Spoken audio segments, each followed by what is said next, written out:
Halo teman-teman semuanya, welcome back to my YouTube channel. Mau minta maaf dulu nih, mohon maaf kepada teman-teman semua kalau sudah beberapa bulan aku ini nggak aktif di dunia vlog-vlogan atau tidak update di YouTube channel aku ini. Karena alasan pertamanya adalah bahwa handphone aku beberapa bulan lalu itu dijamret. Dan itu adalah postingan terakhir ya, kalau teman-teman lihat di YouTube channel aku, dan semua video-video aku yang sebenarnya sudah ready untuk diupload ke YouTube ada di sana semua, dan ya mohon maaf aku tidak ada backupnya begitu. Nah teman-teman yang belum follow Instagram aku, follow dulu dong @robinsonsinurat. Nah di situ aku baru posting tuh satu postingan terakhir itu, judulnya atau postingannya adalah 10 tips ya, 10 tips belajar bahasa Inggris secara otodidak. Nah dari postingan itu ada yang nanya, ada vlognya nggak sih bang, ada videonya nggak sih kak. Nah makanya aku buatlah video ini untuk kita bisa belajar bersama-sama nih. Ini aku sudah mengimplementasikannya ketika aku dulu bener-bener let's say dari nol ya, jadi bener-bener belum paham juga bahasa Inggris, hanya suka aja. Dan di situ aku sebutkan ke 10 tips dari aku gitu. Jadi mungkin teman-teman kalau punya tips-tips lain boleh share nanti di sini. Nah mungkin langsung aja ya kita mulai nih. Untuk yang pertama, aku cek dulu di bagian sini pastinya ya. Nah yang pertama itu aku tuliskan di situ adalah dengarkan lagu bahasa Inggris. Ya pastinya ya, dengan mendengar lagu bahasa Inggris kita ada beberapa kosakata mungkin yang bisa nempel nih di pikiran kita. Nah kalau misalnya kurang tahu artinya, boleh diulang terus dituliskan baru cari artinya, sehingga ketika kita putar lagu itu lagi maka kita akan semakin mengingat. Kata-kata sulit itu kita ingat, kita kita tuliskan sehingga lebih lengket lah di dalam otak kita ini gitu. Sama halnya juga dengan nonton film yang subtitlesnya pakai bahasa Inggris. Yang ketiga itu baca artikel bahasa Inggris. Yang keempat menulis dalam bahasa Inggris. Yang kelima nyanyi lagu bahasa Inggris. Nah semuanya yang aku sebutkan tadi ini 1, 2, 3, 4, 5 intinya kalau ada kata-kata yang sulit ya, itu boleh langsung kita tuliskan supaya nanti kalau kita mengulang-ulang lagi itu akan tertempel secara tidak langsung gitu, dan kita lebih mudah aja untuk mengerti dari lagu yang kita nyanyikan, musik yang kita dengar, kemudian artikel yang kita baca, bahkan yang menulis dalam bahasa Inggris. Nah dari apa yang kita dengar ini dan apa yang kita tonton satu lagi ya dengan subtitle bahasa Inggris itu, nah dari situ kompilasinya bisa kita tuliskan gitu. Apa yang kita baca, apa yang kita dengar, apa yang kita lihat itu kita tuliskan, kita tuangkan. Nah ada aksinya di sini teman-teman. Nah waktu menulis itu pastinya kita akan lebih mengingat ya, dan lebih praktis lagi, kira-kira ini grammarnya benar nggak sih, pelafalannya benar nggak sih gitu. Nah itu 5-nya. Nah yang keenam aku buat di sini, kalau memang kita susah nih ya, apalagi di masa pandemi ini kan susah bertemu dengan orang juga. Jadi ada alat bantu nih sekarang, menggunakan aplikasi yang bisa membantu kita mengimprove bahasa kita. Salah satunya mungkin yang dulu aku pakai waktu aku masih kuliah di Amerika itu, kan aku pengen banget belajar bahasa Spanyol ya teman-teman ya. Nah aku pakai nama aplikasinya Duolingo. Cek deh di handphone, kalau teman-teman udah pakai smartphone boleh langsung download aja, namanya Duolingo. Dan masih banyak yang lain sebenarnya, tapi aku nggak pernah pakai, jadi yang aku share itu adalah Duolingo ya. Nah itu sangat membantu sebenarnya. Kayak aku dulu belajar bahasa Spanish itu basicnya setidaknya dapet, dan kita itu ada remindernya juga kapan kita akan belajar itu, ada bisa kita set gitu loh, apakah 10 menit, 15 menit per hari gitu. Jadi itu diingatkan nanti seperti Duolingo dulu. Kalau aku lupa, pokoknya sebelum hari itu habis aku tuh diingetin untuk belajar bahasa Spanyol 10-15 menit gitu.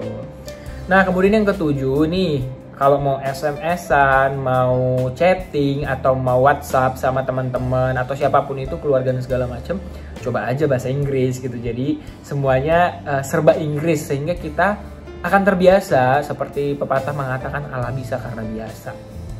Yang ke-8 itu adalah main games. Ya aku sih nggak terlalu, bukan anak game online ya. dan aku kurang paham sebenarnya gimana permainan games online ini dan segala macam. Tapi aku saranin di sini buat teman-teman yang suka main games, semuanya itu menggunakan bahasa Inggris aja, sehingga again itu akan melatih kita secara tidak langsung untuk menggunakan bahasa Inggris. Jadi otak kita ini secara tidak langsung terangsang untuk kayak udah bahasa Inggris gitu loh. Jadi kita lebih paham juga aja makna-makna atau arti dari beberapa kata yang ada di games tersebut.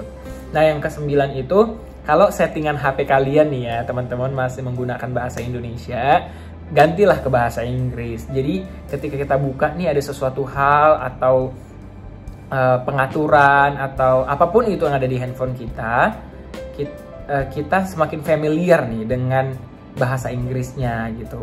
Kira-kira apa? Nah, contohnya pengaturan. Nah, kalau teman-teman mungkin, ya pengaturan kan bahasa Indonesia nih, bahasa Inggrisnya apa? Setting gitu. Jadi ya word by word lah, kata per kata yang akan kita ketahui. Nah, yang terakhir itu adalah yang ke-10, practice. Semua apa yang udah aku sampaikan di nomor 1 sampai nomor 9 tadi itu juga, itu kan masih, let's say masih teori ya. Ataupun mungkin bukan hanya teori, udah ada prakteknya juga seperti menulis, seperti chat atau SMS itu kan udah langsung tuh, kita langsung praktis. Tapi untuk speakingnya sendiri itu memang benar-benar kita harus ngobrol nih. Banyak orang yang bilang seperti ini, iya bang, iya kak, aku itu paham ya ketika orang ngomong, tapi waktu mengungkapkan itu susah. Nah, di sini dia. Untuk speaking itu memang harus praktis. Karena ada yang pepatah mengatakan juga, practice makes perfect. Gitu. Jadi benar-benar harus dipraktekin. Kalau memang nggak punya teman di masa pandemi ini kan susah ketemu sama teman-teman nih secara langsung. Ya boleh lah teleponan boleh, atau kalau kita nggak memiliki banyak teman untuk mempraktekkan bahasa Inggris kita bisa berbicara di depan mirror, di depan cermin, kita ngobrol aja gitu. Jadi apa yang udah kita dengar, apa yang udah kita lihat, apa yang udah kita baca, apa yang udah kita tuliskan tadi, try it. Jadi omongkan gitu loh, dipraktiskan sendiri sehingga kita semakin lancar nih. Kan jadi membaik semua ya, sehingga teman-teman mungkin yang mau daftar beasiswa ke luar negeri juga lama-lama akan terbiasa, karena untuk ke luar negeri itu kan biasanya ada tes TOEFL atau IELTS-nya. Dimana itu ada band-band tertentu yang memang kita harus fulfill, harus penuhi gitu.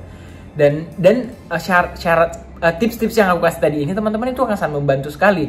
Mulai dari listening tadi kita dengar musik, kemudian reading, baca artikel-artikel dalam bahasa Inggris, kemudian writing, nah ini menulis, bener banget kan? Aku tadi sudah sebutkan. Yang terakhir adalah speaking. Nah, 4 band ini yang dibutuhkan untuk kita daftar beasiswa ke luar negeri. Jadi teman-teman jangan malu. Berani, itu kuncinya. Dan banyak banget bilang sombong banget sih, sosok berbahasa Inggris. No, karena yang tahu tentang diri kamu, yang tahu apa yang kamu butuhkan adalah diri kamu sendiri.